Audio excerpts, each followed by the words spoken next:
It starts like any other day until it doesn't.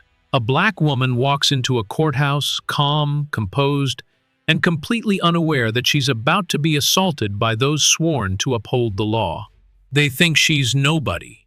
They humiliate her, violate her, and laugh while doing it.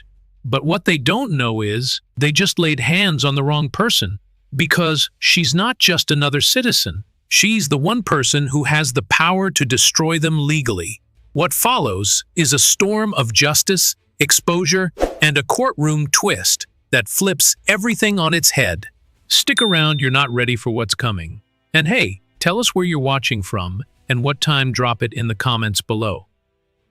It was just after 8 a.m. when Celeste Monroe stepped out of her silver Buick and walked up the stone steps of the Charleston Federal Courthouse. The sun was rising slowly behind the old Spanish moss trees, casting long shadows on the steps. She adjusted the collar of her navy blue blazer, squared her shoulders, and clutched a slim leather portfolio in one hand. Her heels clicked softly against the concrete, each step a quiet declaration. She didn't wear her judicial robe outside the courtroom. She never did. She preferred to enter buildings like a citizen, quiet, composed, observant. But that day, she wasn't greeted as a judge. She wasn't even seen as someone with authority. She was just another black woman walking into a place where power had never come easy. At the main security checkpoint, the energy shifted the moment she approached. Deputy Hank Riker, a court bailiff known for his rigid attitude and old-school demeanor, narrowed his eyes as she neared the metal detectors. He didn't recognize her, and more importantly, he didn't care to. He stepped forward, thick forearms crossed, and held up a gloved hand. "Ma'am," he said, voice gruff, "I'm gonna need you to step out of line." Celeste paused for only a moment.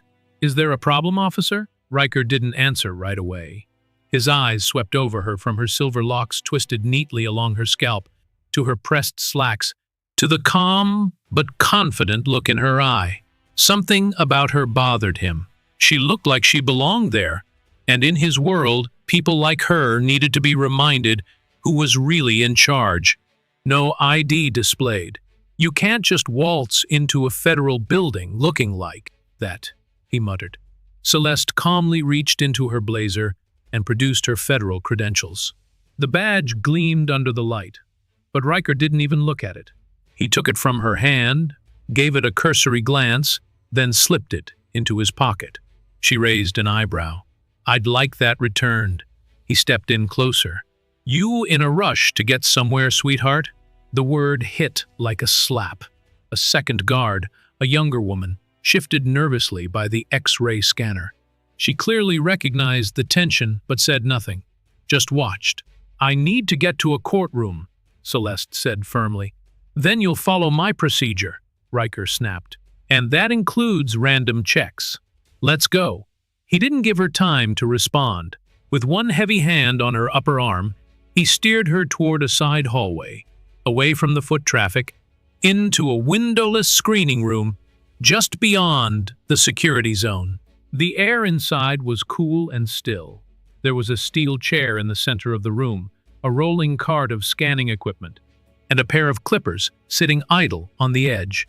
Celeste's heart thudded once in her chest. "I don't consent to this," she said clearly. "You have no legal cause to detain me. You're acting suspicious." "That's cause enough," he replied, motioning to the chair. "Sit down." She didn't move. He leaned in close. "You think that badge you flashed means something? Not here. Not to me." In an instant, two other officers entered the room. One of them, a man in his 30s with a shaved head and nervous eyes, grabbed her left wrist. Another held the other side of the chair. Celeste's voice rose. "This is a violation. I want your names." But no one answered. Instead, Riker grabbed the clippers. "What are you doing?"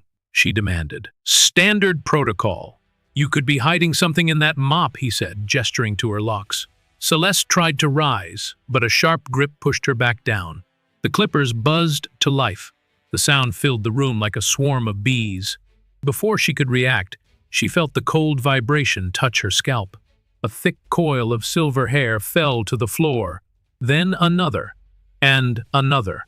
Her breath caught in her throat, but she didn't scream. She didn't cry. She didn't even blink. She sat there as her dignity was stripped from her strand by strand, watched it collect in piles on the tiled floor, like pieces of her past being torn away. Laughter echoed from one of the guards. "She looks better already," he muttered.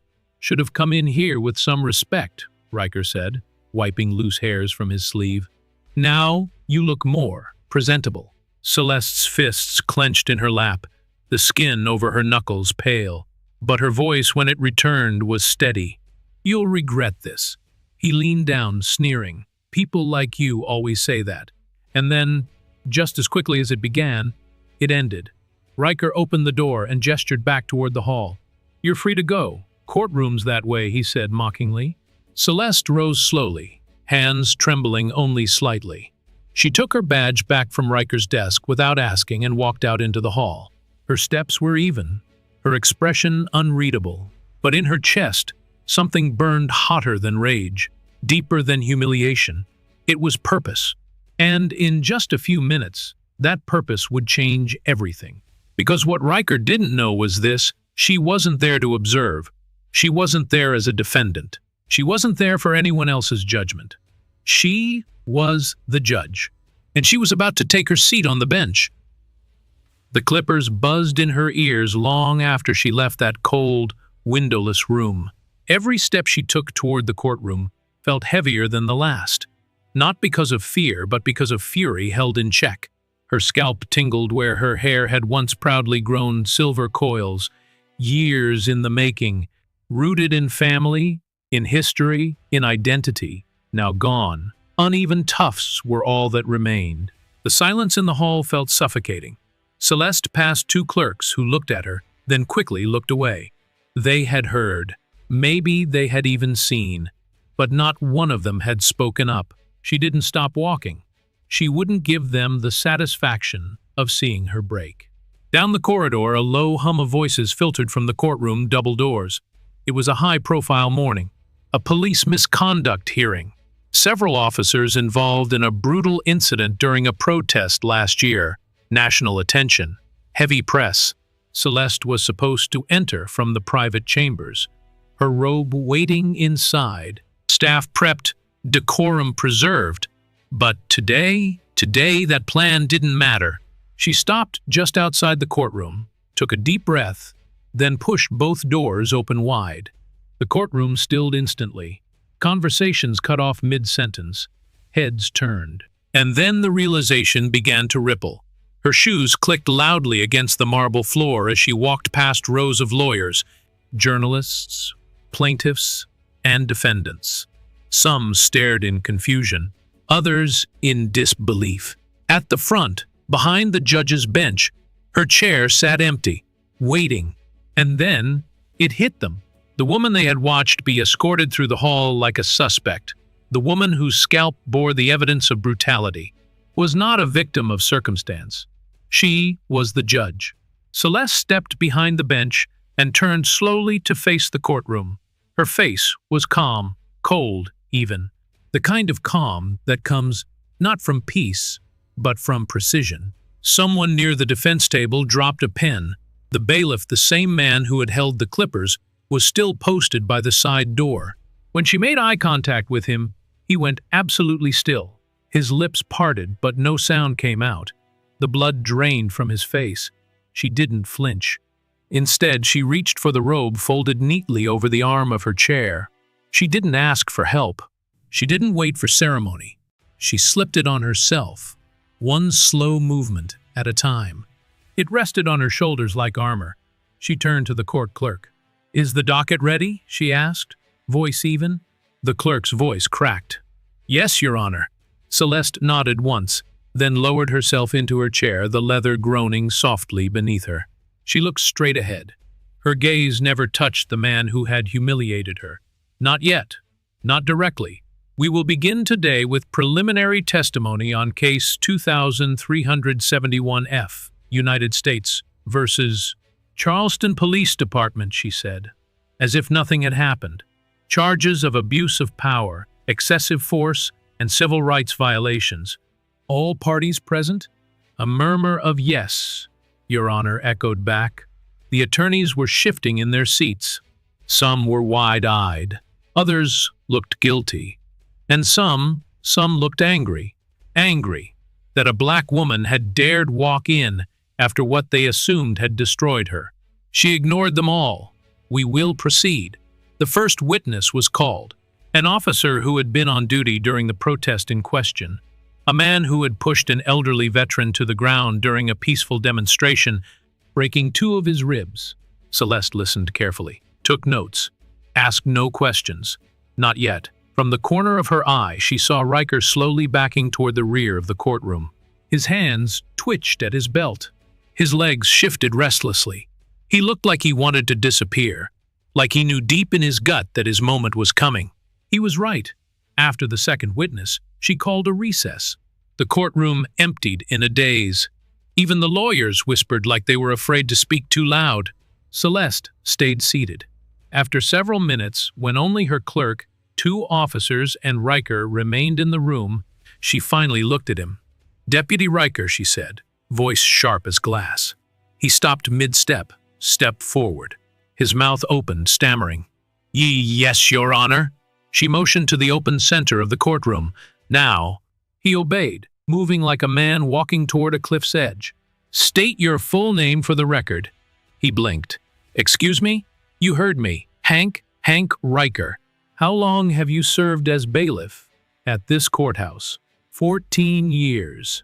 She tapped a pen against her legal pad. Once, twice. Then she leaned forward. "And in those 14 years, how many women have you assaulted in that screening room?" The color drained from his face. Your Honor, I didn't know. That's not what I asked." He looked around for help. None came. "How many complaints have been filed against you, Deputy Riker?" "I don't. I'm not sure." Celeste's voice rose not in volume, but in precision. 12. 12 formal complaints, all buried, all dismissed. "Because you hid behind procedure and protocol." His mouth trembled. "I didn't know who you were. I thought—" "And that's the problem, isn't it?" she snapped, her voice cracking the stillness. "You thought I was no one, just another black woman you could bully, shave, humiliate. For sport." The room was dead silent. "You didn't even bother to ask for my name." Riker tried to speak, but no sound came. Celeste rose from the bench.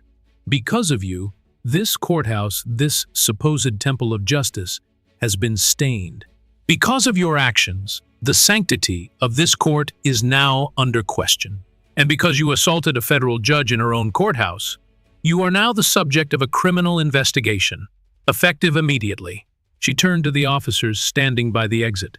"Escort Deputy Riker into custody, separate from general population. Formal charges to follow." The officers moved quickly, cuffs already in hand.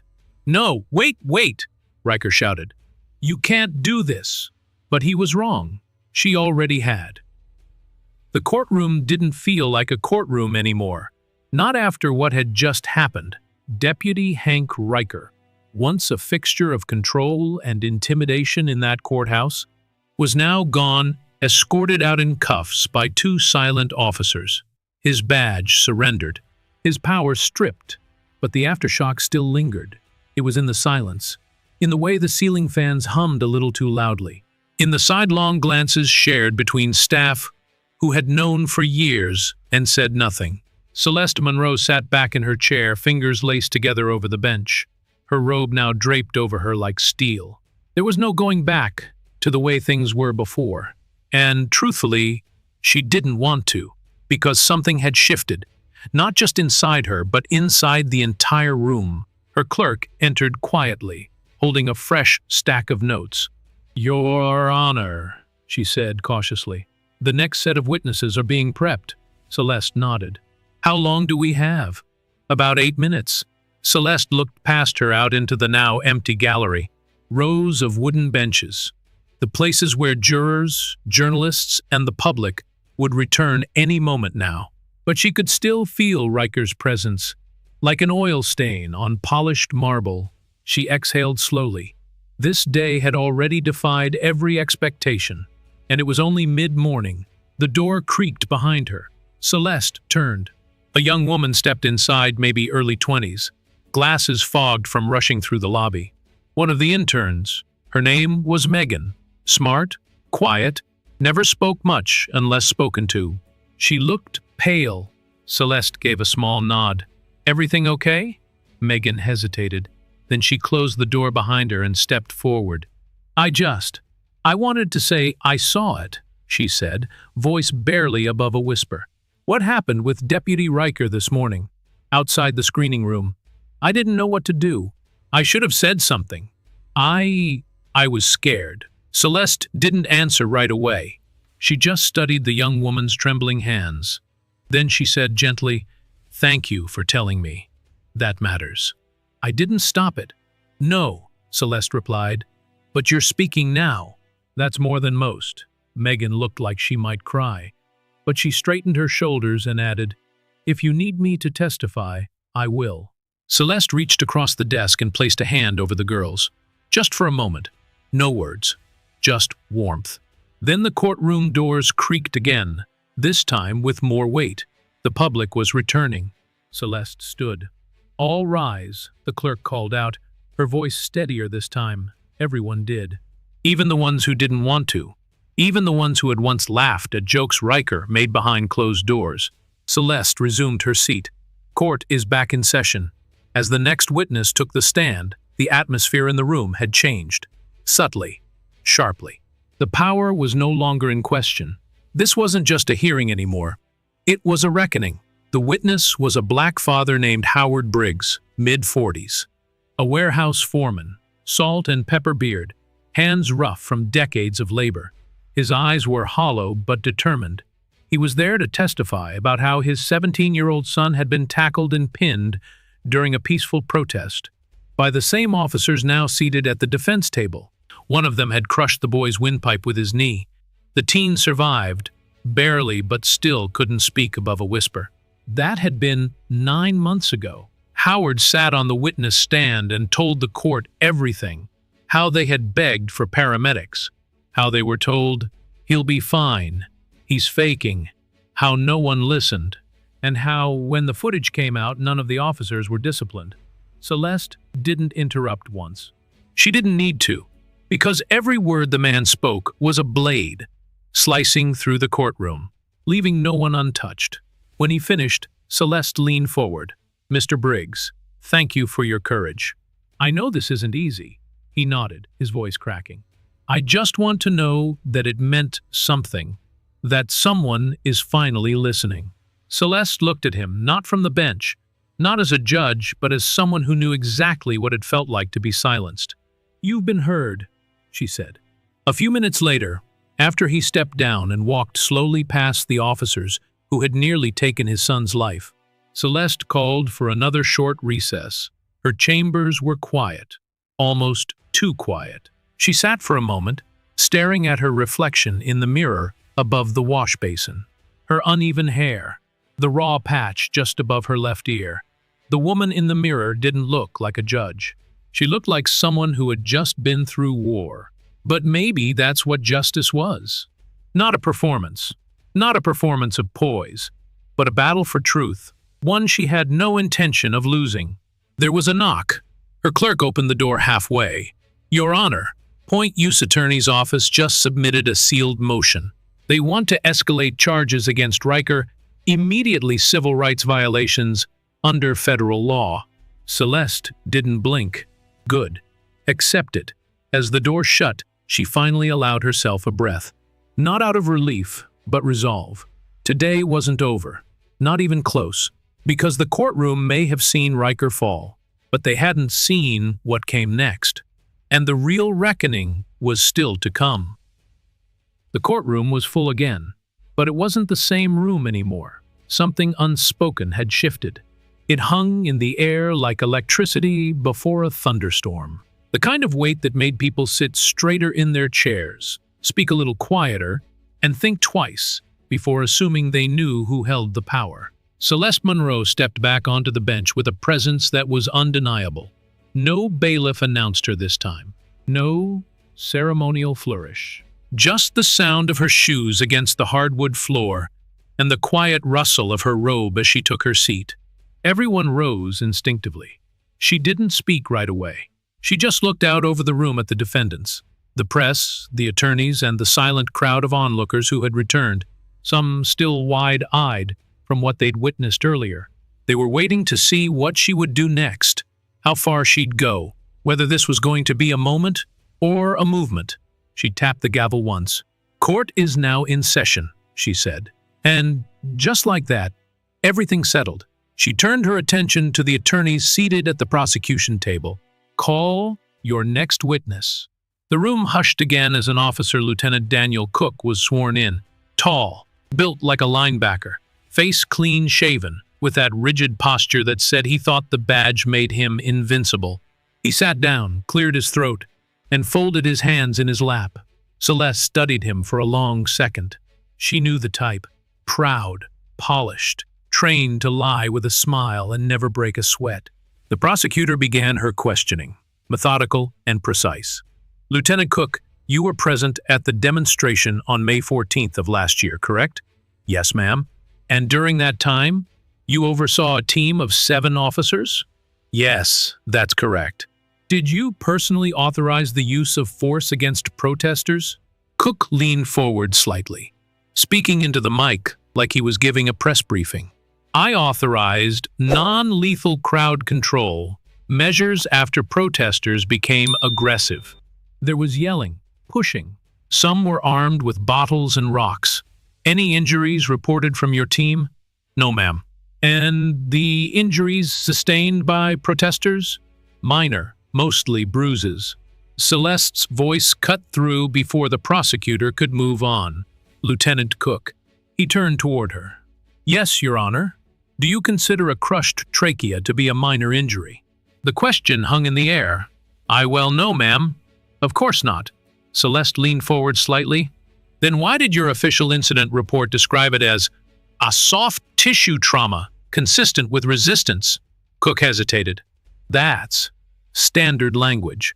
It was based on initial impressions." "Initial impressions from whom?" He shifted in his seat. "I believe it was Officer Valdez who filled out that section." Celeste kept her gaze locked on him. "And did you review and approve that language?" A pause. "Then, yes, Your Honor." Knowing that the victim was 17 years old and unarmed, Cook opened his mouth, closed it, then finally answered, "Yes." Her tone never wavered. "Do you believe justice was served that day?" Silence. I believe we followed protocol." She sat back in her chair. That wasn't the question. Cook cleared his throat again. "With respect, Your Honor, I can't answer that. That's not my role." Celeste nodded slowly. "No, it's mine." She turned to the prosecution. "You may proceed." The rest of the testimony was dry, clinical, but every word landed like a blow. It wasn't just the facts, it was the way they tried to make them sound normal, acceptable, routine. When the recess was called again, the gallery buzzed with whispers, reporters typing furiously, advocates taking notes. A woman near the back clutched her chest, silently mouthing thank you when Celeste walked past. In her chambers, she took off her robe and hung it carefully. Then she stared at it for a moment longer than usual. The way it looked on the hanger, so plain, so harmless. And yet, outside that room, that robe carried weight. It changed everything. When she wore it, people stood. They listened. They feared her power. But just 2 hours earlier, wearing the same face, the same heart, the same dignity, without the robe she was assaulted and stripped like she didn't matter. That contradiction lived in her bones now. It burned behind her eyes and echoed in her pulse. There was a knock. "Your Honor?" It was her clerk again. "There's someone asking to speak with you. From the DOJ. They said it's urgent." Celeste straightened. "Send them in." A man in a gray suit stepped through the door, calm, composed. He handed over a sealed envelope. "Judge Monroe, I'm with the Office of Civil Rights. I was dispatched the moment reports surfaced about this morning's incident." "Fast response," Celeste said, unfolding the letter. "This courthouse is under federal review. What happened in that screening room is more than misconduct. It's a Title 18 violation. And now that we know the victim was a federal judge, he trailed off. Celeste didn't say anything. She didn't need to. The man continued, "We're opening an immediate investigation into Charleston District Courthouse staff. Prior complaints, suppression of reports, and potential obstruction." "Good," she said quietly. "Start with the supervisors who buried those 12 complaints against Riker. Then look at the judges who signed off." He nodded, as if he already knew she'd say that. "Oh, and Judge Monroe," he added, pausing at the door, "you should know. The footage of this morning has gone viral. It's everywhere. CNN, MSNBC, SOCIAL. Even some folks in the Senate are talking about it." Celeste gave the faintest shake of her head. "I didn't do it for them." He smiled. "No. That's why it matters." When he left, she sank slowly into her chair. Out there, in the courtroom, the next set of defense attorneys were gathering. She could already hear their shoes against the floor, the nervous shuffle of papers, the last-minute whispers between counsel. The fight wasn't over, but she was ready. Because today wasn't just about exposing one racist bailiff, it was about pulling the mask off an entire system, and it was far from done unraveling. The courtroom was packed to capacity now. Word had spread, first about the arrest, then the video, then the woman behind it, all the federal judge who had walked into a courthouse and been treated like she didn't belong, only to take her rightful seat on the bench minutes later, stripped, humiliated, but unbroken. Everyone wanted to see what would happen next. Camera crews hovered outside. Reporters lined the back rows. Civil rights attorneys flew in from Atlanta, D.C., even Chicago. You could feel the pressure in the air. It wasn't just about a case anymore. This was bigger. It was history and justice crashing into each other in real time. Judge Celeste Monroe stood just behind the bench as the clerk whispered in her ear, "They're here, the defense attorneys. They're asking for special counsel." Celeste raised an eyebrow. "On what grounds?" "They say the case is tainted, that the judge is personally compromised." A slow breath left her lips. Of course they'd try to flip it. They couldn't deny the facts, so they'd attack the face delivering them. Celeste nodded once. "Let them ask. I'll give them their answer on the record." She stepped out to a courtroom humming with tension. All rise. The room obeyed. She didn't look left or right. She just walked, took her place, tapped her gavel once. "Be seated." The air shifted like a held breath being released. A defense attorney in a pinstripe suit rose, confident. Late 40s, one of those voices trained for both jury trials and TV interviews. "Your Honor, before we proceed, we'd like to make a formal request.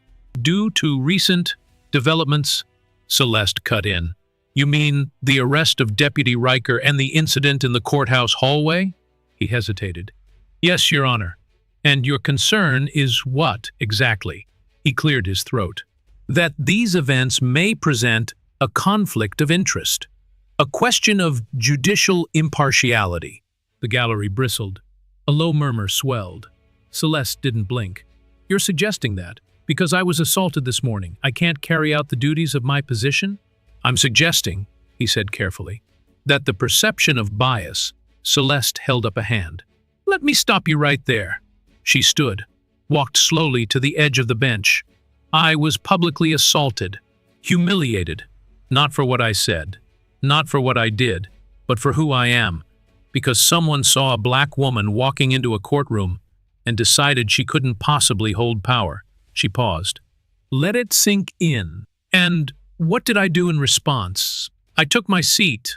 I conducted this hearing. I followed every rule, every code of conduct. I have been calm, measured, respectful, even when others were not." The attorney's jaw clenched. Celeste continued, voice sharper now. "You know what real bias looks like, counselor? Real bias is a man using clippers to shave off a woman's hair without cause, without warrant, and without a single question about her name. Real bias is 12 ignored complaints from people who looked like me, buried by this very institution. She leaned forward, eyes locked on his. You want to talk about conflict of interest? Let's talk about how many judges signed off on Deputy Riker's behavior over the years. Let's talk about how many prosecutors declined to follow up. Let's talk about your firm's history of defending officers with abuse records longer than their resumes. He looked ready to object, but he didn't, because she was right. Celeste straightened. This court will proceed. I will not recuse myself, and if you believe the facts of this case will not stand under my authority, you're welcome to appeal. I'll even provide the paperwork myself. She tapped the gavel again. Next witness. The prosecution called forward someone new. Not a victim, not a protester. A former courthouse employee. Middle-aged black woman. Sharp suit, cropped hair, glasses. Her name was Denise Talley. Celeste recognized her instantly, and not just from personnel files. Denise had worked in records for years, quiet, efficient, never complained. And now she was stepping into the light. Denise was sworn in, sat down, adjusted her blazer. The prosecutor approached. Miss Talley, can you tell us about your former position at this courthouse? I was the records supervisor for 8 years. Before that, I worked the front desk. And during your time here, were you ever made aware of complaints against Deputy Riker? Her eyes hardened. Yes. Too many to count. Can you estimate? 12 official. At least twice that many informal. And what happened to those complaints? Denise glanced towards Celeste, then spoke slowly. They were mishandled. Some were marked as resolved when they weren't. Some disappeared entirely. The courtroom stirred again. Who gave those instructions? There was a pause. Then Judge Terrence Mahoney. That name hit like a thunderclap. Mahoney. Retired 6 months ago. Reputation clean, are respected. Celeste's own mentor once upon a time. But here it was. A truth that couldn't be ignored. Why would he suppress those reports? The prosecutor asked. Denise's voice shook, but she answered. He said bringing them forward would undermine public trust. That it would make the courthouse look weak. Celeste sat perfectly still, because that specific lie was one she had heard before. Justice delayed to preserve appearances. Abuse tolerated in the name of order. She glanced around the room, at every face who had once looked the other way. Some of them were realizing in real time that the structure they had served was not justice, but silence. Denise continued, now stronger. I watched men like Riker walk these halls with impunity. I watched young black interns get searched and questioned. I watched witnesses get intimidated and brushed off. And every time I said something, I was told, that's just how it is. Her voice cracked. Well, not anymore. Celeste swallowed hard. It was the kind of testimony that didn't just support a case, it cracked a system wide open. She called for recess. Everyone stood. As Celeste stepped away from the bench, one of the young reporters in the gallery whispered, she's not just running this courtroom, she's rewriting it. And he was right. Because this wasn't just a trial anymore. This was a reckoning, one that would ripple far beyond that room. And it was far from over. By early afternoon, the courthouse steps were no longer quiet. What started as a few reporters with cameras had turned into a full crowd of protesters, community leaders, and citizens, black, white, old, young, some holding signs, others just standing, watching. It wasn't chaos. It was something heavier than that, focused, waiting. And inside, Celeste Monroe sat at her desk, looking out the window of her chambers at the growing sea of faces. She could read the signs from where she was. Justice starts now. Protect black women. 12 complaints. 0 accountability. She closed her eyes for a moment, not to escape, but to feel it all fully. The noise, the pressure, the truth rising to the surface after years of being buried under red tape and silence. There was another knock on her door. This time it was her clerk, but behind her stood a man Celeste hadn't seen in almost a decade. Reverend Marcus Hill.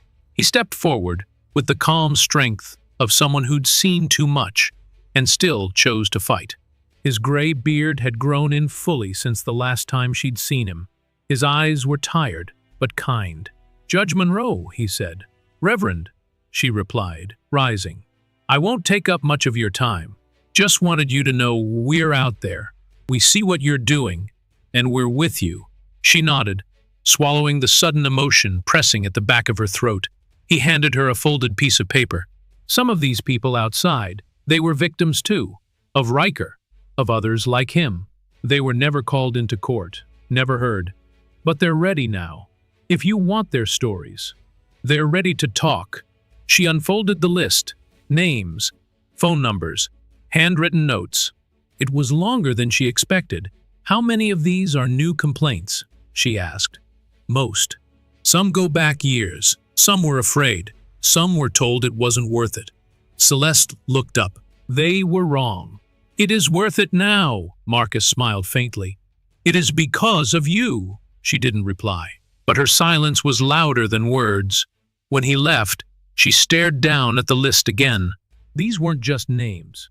These were the people this courthouse had ignored, who had been brushed off, laughed at, written off. But not anymore. Back in the courtroom, the gallery had doubled. Word of Denise Talley's testimony had spread like wildfire. Reporters had started live streaming. People outside were now watching on their phones, through courthouse windows, huddled together in the October sun. The energy had changed. When Celeste walked in, the room stood again. But this time, it felt different. Not just out of tradition, not just for her title, but for what she represented now. She tapped the gavel once. "We're ready to proceed."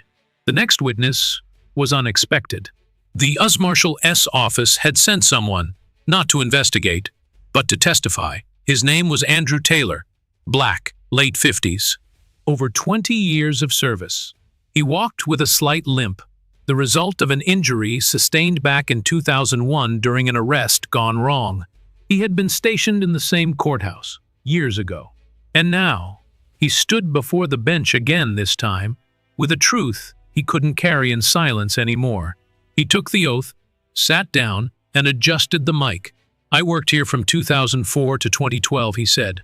"I saw a lot. Most of it I let slide. I didn't want trouble. Didn't want to be labeled the angry black officer." He looked straight at Celeste. "But what I saw from Riker, I should have reported. I didn't, and I regret it." Celeste nodded slowly, allowing him the space to speak without interruption. Taylor continued. "He started small. Disrespect. Over-policing young men. Making comments. But it got worse. And by 2010, he wasn't just aggressive. He was dangerous." "Did you report him?" the prosecutor asked. "I filed a memo to Internal Affairs," he said. "It disappeared. When I asked about it, I was told, quote, he's the kind of man we want handling difficult people." The room reacted with disgusted murmurs. Celeste's gavel quieted them. Taylor sat forward. "I left this courthouse 2 years later, not because of the work, but because of what it did to me, the silence, the guilt. But now I'm here to tell the truth, because Judge Monroe, what you did, sitting in that chair after what they did to you, that's bigger than a bench." The room was still, and Celeste, for the first time all day, didn't have an answer.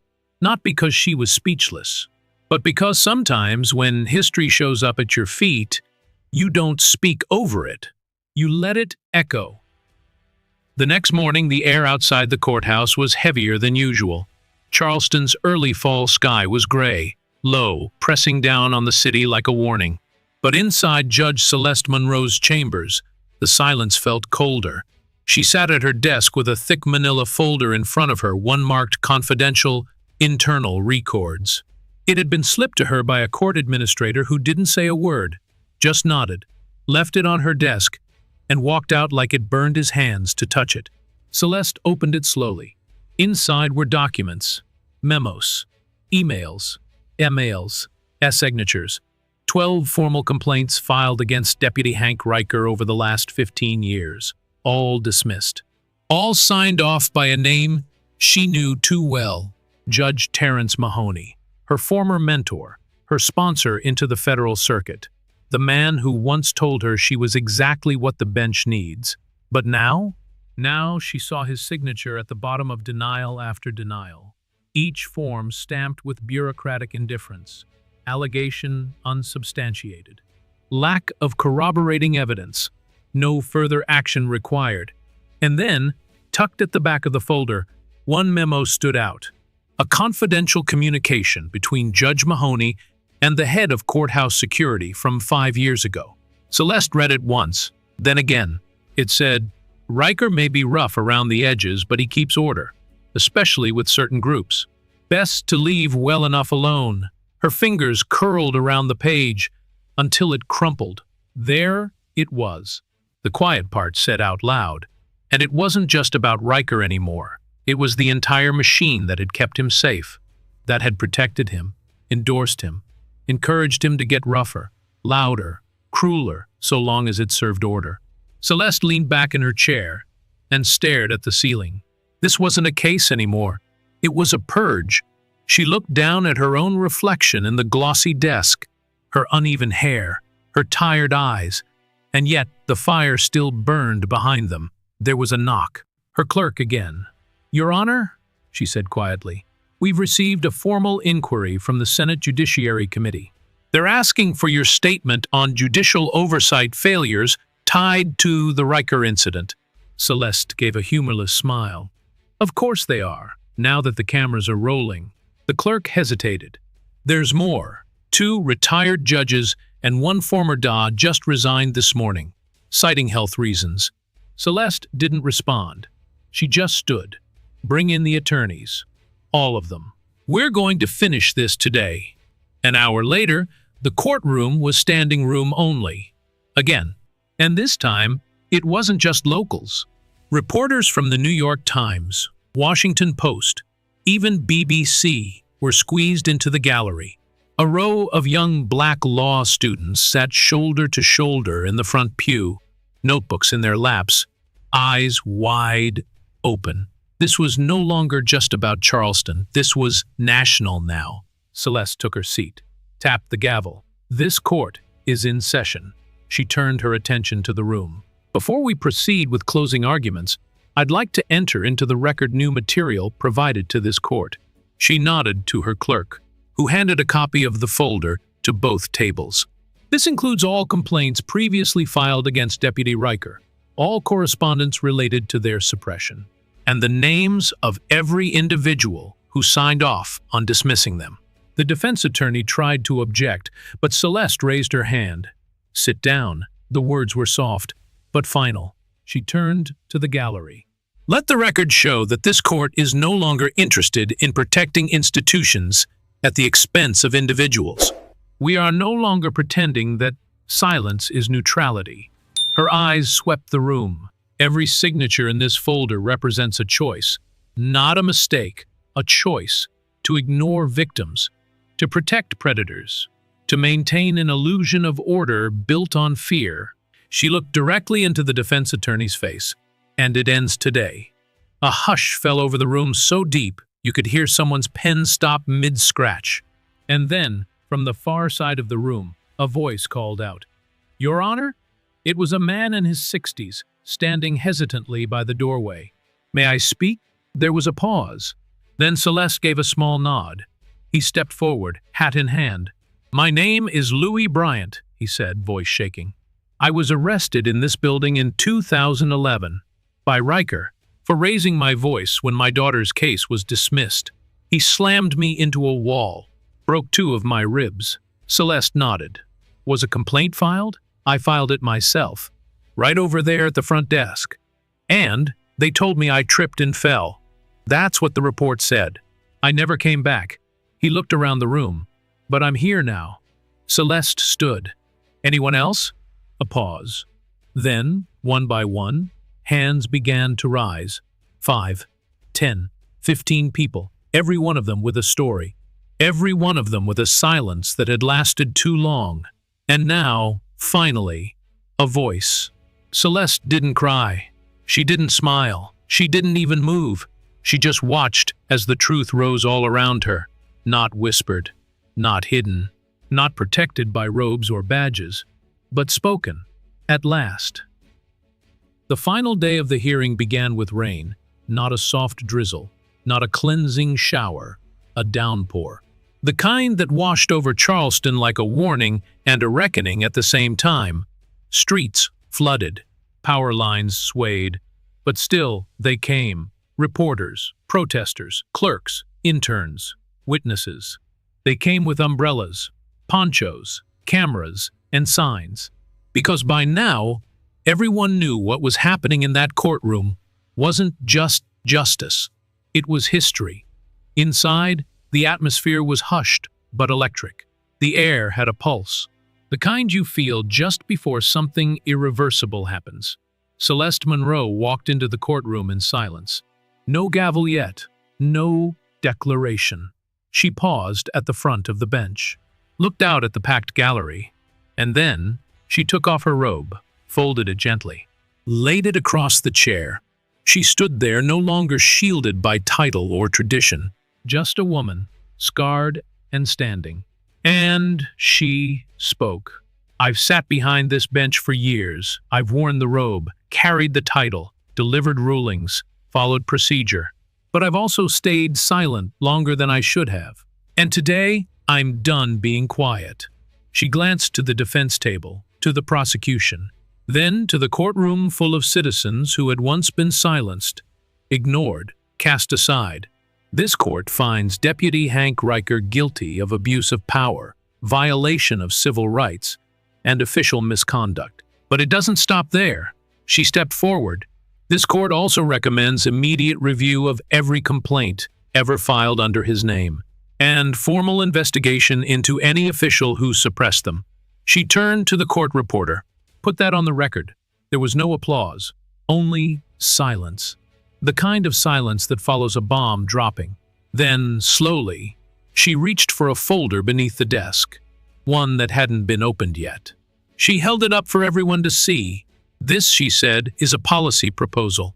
Effective immediately, I am instituting a mandate for all bailiffs, marshals, and courthouse personnel under this jurisdiction. Her voice never wavered. It's called the Monroe Mandate. A few heads lifted at the name. It requires comprehensive anti-bias training, psychological screening, regular evaluations, and a zero-tolerance policy for discriminatory behavior inside federal courthouses. She held it in the air. And I will take this to the circuit, to the judiciary, to the Senate if I have to. Because what happened to me should have never happened to anyone. And I'm going to make damn sure it never happens again. There was movement in the gallery now. Small nods, silent tears, hands gripping one another in stunned solidarity. She continued, I want to make something very clear. This was never about revenge. It's about responsibility, accountability, about looking this broken system in the eye and saying, not anymore. She turned to the defense and to those who allowed this man to operate without consequence for over a decade. Consider yourselves on notice. She tapped the folder again. I will be forwarding recommendations for disbarment, formal review, and possible charges to the Department of Justice for every official who played a role in burying the truth. The courtroom didn't move, couldn't move. Then Celeste looked up, just past the benches, toward the tall, arched window behind the gallery. The storm was still raging outside, but light was beginning to filter through, a beam of sun breaking across the marble floor. She nodded once, as if accepting the timing. Before we conclude, there's one more piece of business. She looked to the side entrance. The officers opened the door, and Hank Riker walked in, still in cuffs, no longer in uniform, his face pale, hollow, broken in a way that had nothing to do with bruises or beatings. He was led to the front, stood beside his public defender. Celeste faced him, not with vengeance but with fire. Mr. Riker, this court sentences you to the maximum allowable penalties under federal law. 6 years imprisonment for abuse of power, 5 years for civil rights violations, and an additional year for obstruction. She paused. But that's just the legal part. He didn't look up. And here's the human part. Now her voice dropped calm but slicing. You spent your career deciding who was worthy of dignity and who wasn't. You thought the badge made you immune, that silence would shield you, that people like me would never hold the gavel. Her eyes locked onto his. Well, now you get to sit in the seat you made for others. No badge, no robe, just the weight of what you've done. She nodded to the officers. Take him away. As Riker was escorted out, the courtroom didn't clap. No one cheered. They just watched. Because it wasn't about celebrating, it was about witnessing. And sometimes that's more powerful than applause. Celeste looked down at the file again. The Monroe Mandate. She closed it, lifted her robe from the bench, and spoke one final time. Court is adjourned. The courthouse emptied slowly, like a storm clearing one drop at a time. People didn't rush out. They lingered. Quiet conversations, soft embraces. A few stopped to touch the banisters, the courtroom doors, as if grounding themselves to a place that had, until now, felt like a fortress too cold to ever bend. Celeste sat alone in her chambers. The file folders were gone. The courtroom was quiet. The robe hung on the back of her chair like it always did. But this time, it felt different, lighter. Not because the burden was gone, but because it had been spoken out loud. She turned in her chair and faced the mirror behind her desk. Her reflection stared back. The uneven patches on her scalp had started to grow out. The silver coils that once crowned her head were coming back, but slowly, unevenly. There was a part of her that wanted to hide them, to cover the scars, to smooth over the pieces that still felt exposed. A knock broke her thoughts. It was her sister, Nadine. She didn't say a word as she entered, just walked over and pulled a folding stool from the corner of the room. She set it behind Celeste, pulled out a small pair of clippers, and plugged them in. You ready? She asked. Celeste met her eyes in the mirror. There was no fear there anymore, just resolve. Yeah, she whispered. Let's finish it. Nadine moved slowly, gently. Each pass of the clippers was careful, deliberate. The remaining uneven strands fell away, one by one, not in shame this time, not as an act of violence, but as a choice. A clean start. When Nadine was done, she handed Celeste a mirror. Celeste turned it over in her hand before finally looking. The reflection stared back, bold, bare, strong, and beautiful. You could rock that every damn day and still own every room you walk into, Nadine said with a grin. Celeste didn't answer right away, just stared at herself. This is who I am now, she said softly. No, Nadine corrected, this is who you've always been. Now the rest of the world just caught up. They both smiled. That night, Celeste walked out of the courthouse without a wig.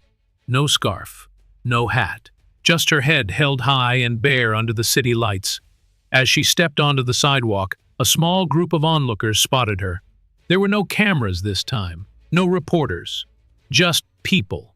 One woman, maybe in her 70s, brown-skinned with thick glasses, stepped forward and gently placed her hand on Celeste's arm. I never thought I'd live to see someone like you do what you just did, she said, voice trembling. Celeste took her hand. You did more than survive. You paved the road. Behind her, a teenager approached shyly. No words, just a look. Then she pulled off her hoodie, revealing her own short, shaved head, and nodded. Celeste nodded back. Something passed between them, a silent inheritance. Later that night, Celeste stood on her front porch, looking out over her quiet neighborhood. Porch lights flickered gently. A wind stirred the oak trees. Inside, her phone buzzed. Dozens of texts, emails, news headlines. But she let them wait. Tonight wasn't about the noise. It was about finally hearing herself breathe. The next morning, she returned to the courthouse. Business as usual, at least on paper. But people noticed. The robe stayed off longer than usual. The stares lingered, but differently this time. Not in confusion, not in dismissal, but in recognition. When she stepped into the judge's elevator, the janitor nodded at her with a small fist to his chest, a gesture of pride. One of the younger security officers gave a subtle thumbs up. then quickly looked away, blushing. And when she entered the courtroom for a new hearing, just a routine civil dispute, the entire room stood before the clerk, even announced her. That had never happened before. She nodded once and sat. The law didn't stop. There were more cases, more motions, more files. But something fundamental had shifted. It wasn't just in the rules. It was in the room. Justice had a new face now, and it didn't apologize for the space it took up. Celeste walked the halls differently, not louder, not harsher, just fuller, like someone who had been made to shrink for years, and finally remembered what standing at full height felt like. The cameras still came. There were interviews she didn't do, headlines she didn't read, but one caught her eye a few days later, taped to the break room fridge. Federal judge refuses to back down after public assault launches historic reform from the bench. Someone had scribbled in Sharpie below it, "She's our judge." And that made her smile. She didn't set out to become a symbol. She set out to do her job. But somewhere along the way, standing her ground became something more. It became permission for others to stand too. Months passed. The courtroom that had once echoed with silence and fear now held something different. Not perfection, not peace, but presence. A different kind of stillness. The kind that came when people knew they would be heard. The Monroe Mandate had spread, first within the courthouse, then across the district. Other judges adopted it. Other cities called about it. A bill was being drafted in Congress now. Celeste hadn't planned that. But then again, so much of what happened wasn't planned. She just hadn't backed down. That alone was enough to turn the tide. She kept working, day in, day out. Civil disputes, custody cases, tax hearings, but behind every decision now lived a deeper intention, a louder awareness, not just what the law said, but who the law had ignored. One afternoon, Celeste stepped into a middle school classroom. The teacher had invited her to speak about justice, about courage. She expected 10 kids and some awkward silence, but the room was packed. They had watched the trial, read the articles. Some had written essays, others made signs. There was one taped to the chalkboard that simply said, "Be like Judge Monroe." She didn't speak long. She didn't need to. The kids asked the real questions. How do you stay calm when people hate you? What did it feel like when they cut your hair? Did you ever want to give up? She answered them all, honestly. But the last one stuck with her. A quiet girl in the corner, barely louder than a whisper, "Do you still believe in the system?" Celeste paused, and then said, "I don't believe in what the system was, but I believe in what it can become. And I believe in people like you asking that question. That's how it changes." When she left the school, she cried in the car for the first time in months. Not from pain, from hope. Not long after that, the White House called. Not for a soundbite, for something more. Celeste Monroe had been chosen to receive the Presidential Medal of Justice. The ceremony would be televised, speeches prepared, dignitaries in the room, but none of that mattered to her. What mattered was who would be in the front row. Nadine, her clerk. Her former intern Megan, now a first-year law student. Reverend Hill. And sitting in the far corner, surrounded by rows of suited officials, would be the quiet girl from the classroom. The one who asked the real question. The stage was large, white marble steps leading up to the podium. The president stood to the side. When Celeste stepped forward, the applause rose like a wave. But she didn't raise her hand, didn't wave. She simply stepped to the microphone and began. "I wasn't supposed to be here." The room went still. Not because I wasn't qualified, not because I didn't earn it, but because for most of my life, systems like this one weren't built with people like me in mind. She looked out over the crowd. And when I finally stepped into the spaces I had worked my whole life to reach, I was still reminded that I didn't belong. A long breath, but I stayed, I stood, and I made them see me. She paused. "I'm not here because I'm special. I'm here because I was lucky enough to survive a moment that should have broken me. And because I knew too many others who didn't." A flashbulb clicked somewhere in the crowd.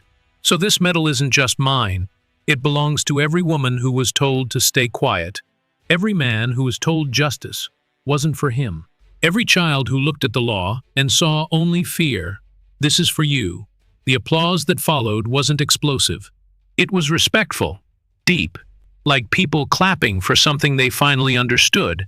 As the ceremony ended, Celeste stepped off the stage, and somewhere far away, in a state prison across the state line, Hank Riker watched the broadcast from a small mounted television. He didn't blink, didn't move, didn't speak, just stared, as the woman he had once tried to break stood before the nation and was honored for the very strength he tried to erase. The screen went black after the credits rolled, but the silence in the room stayed with him. Not punishment, just truth. And truth, it turns out, is the one thing he couldn't silence. What happened in that courtroom wasn't just a story about one woman or one courthouse. It was a story about dignity, truth, and what happens when we finally say enough is enough. Judge Celeste Monroe didn't just uphold the law. She became the line in the sand. She reminded us that justice isn't just about punishment, it's about accountability. It's about the strength to rise after being stripped down, to speak when silence is easier, and to lead with integrity even when the system turns against you. For those of us who've lived long enough to see both change and resistance, this story hits deeper. Because we know real progress is slow, it's costly, and it demands courage from ordinary people doing extraordinary things. Maybe you've been through something like this. Maybe you've watched a loved one face injustice. Maybe you felt powerless in the face of it all. But this story shows power doesn't come from a badge, or a title, or even a bench. It comes from standing tall when the world tells you to shrink. So if this story moved you, if it made you feel seen, or heard, or simply reminded you that change is still possible, please don't keep it to yourself. Like this video, share it with someone who needs hope, and subscribe so we can keep telling stories that matter, stories that challenge, inspire, and speak truth out loud. Because justice doesn't end in the courtroom. It begins with us, together, right now.